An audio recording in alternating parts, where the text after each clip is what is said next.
Hi, I'm Mark Muszynski. I'm 29 years old and I'm going blind.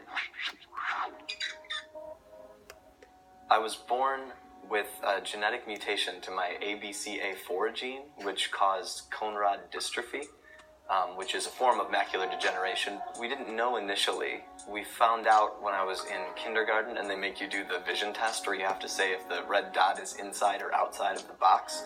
And I didn't know that there was a box even. They eventually brought me to Dr. Fishman, who's one of the leading ophthalmologists, and he was able to diagnose cone rod dystrophy.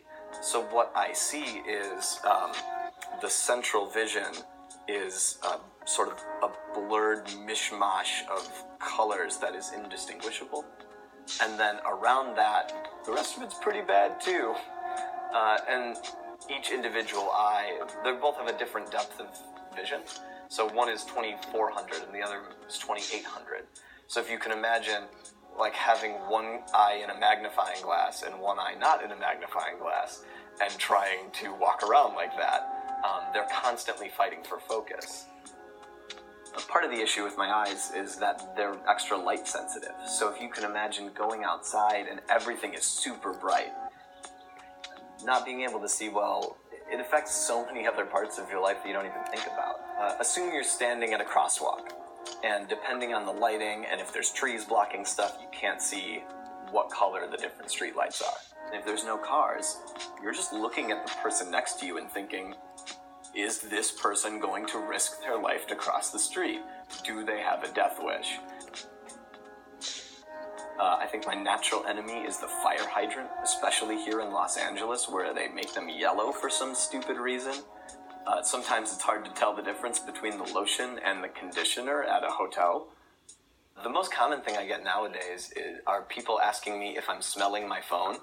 So I've got the text size as large as it can go. So for me to read it, I have to do something like this. I've learned to look at people when I'm talking to them, but the tough part is then I can't see their face. So I don't know if they're happy at what I'm saying, if they're really upset at what I'm saying. I have to guess based on their intonation, or I have to find some excuse to look at a poster over there so that I can get them into my periphery and get a better sense of what's going on.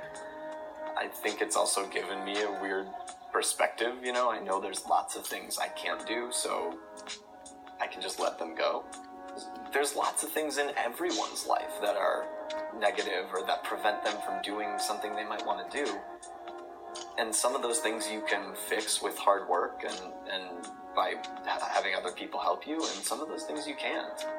In the end, I don't know, I wouldn't have the friends that I have. I wouldn't have the same relationship with my family. I guess I'd rather have me the way that I am than have great eyesight and the chance of not having all of these things I have right now that I love.